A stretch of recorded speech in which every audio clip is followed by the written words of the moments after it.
নয়াপল্টনে বিএনপির সমাবেশে আছেন আমাদের সহকর্মী ফজলে রাব্বি সৌরভ।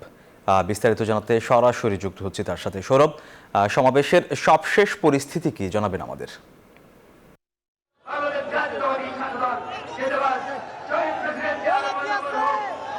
সোহাগ, আপনাকে ধন্যবাদ। আপনি যেমনটি জানাচ্ছিলেন, আজ ঢাকা মহানগর দক্ষিণ বিএনপির আয়োজনে যে সমাবেশের আয়োজন করা হয়েছে নয়াপল্টন কেন্দ্রীয় কার্যালয়ের সামনে, সেই সমাবেশ কিন্তু কিছুক্ষণ আগে শুরু হয়েছে।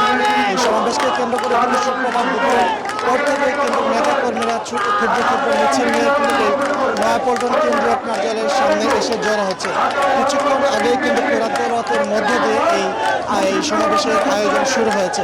সমাবেশে কিন্তু খালেদা জিয়ার নিঃশর্ত মুক্তি এবং তার সুচিকিৎসার দাবির আয়োজন করা হয়েছে। এই আয়োজনের মাধ্যমে কিন্তু এই সমাবেশের মাধ্যমে কিন্তু তারা তাদের এই দাবিটি আবারও জোরালোভাবে তারা তুলে ধরছে। সেই সাথে যেসব নেতাবন্দীরা কারাবন্দী রয়েছেন, সেসব কারাবন্দী নেতাদের মুক্তির দাবিতেও কিন্তু আজকের এই সমাবেশের মাধ্যমে তারা সেই দাবি জানিয়ে আসছেন। এই সমাবেশের মাধ্যমে কিন্তু তারা যে সুনির্দিষ্ট দাবিগুলো রয়েছে, বিএনপির যে চেয়ারপারসন রয়েছেন বেগম খালেদা জিয়ার নিঃশর্ত মুক্তি, তার সুচিকিৎসার দাবি সহ কেন্দ্রীয় যে সমস্ত নেতাকর্মীরা, তৃণমূলের নেতাকর্মীরা যারা কারাবন্দী রয়েছেন, সেই কারাবন্দী নেতাকর্মীদের মুক্তির দাবিতে আজকের এই সমাবেশ তারা আয়োজন করেছে।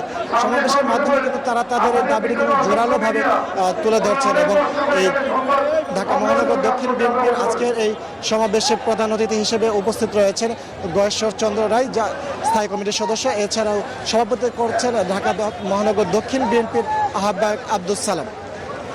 সমাবেশকে কেন্দ্র করে কিন্তু দুপুরের পর থেকে নেতাকর্মীরা এই নয়াপল্টন কেন্দ্রীয় কার্যালয়ের সামনে আসছেন। আর পাশাপাশি কিন্তু তারা তাদের যে দাবিটি রয়েছে, সেই দাবিটি কিন্তু তারা তুলে ধরছেন যে আজ এই আয়োজনের মধ্য দিয়ে, সমাবেশের মধ্য দিয়ে যে তাদের যে দাবিটি রয়েছে, সেই দাবিটি তারা তুলে ধরছেন। তো রাজধানীর নয়াপল্টন কেন্দ্রীয় কার্যালয়ের সামনে থেকে ঢাকা মহানগর দক্ষিণ বিএনপির আয়োজনে যে সমাবেশ ও মিছিল রয়েছে, সেটির সবশেষ তথ্য। সোহাগ। সৌরভ, আপনাকে ধন্যবাদ।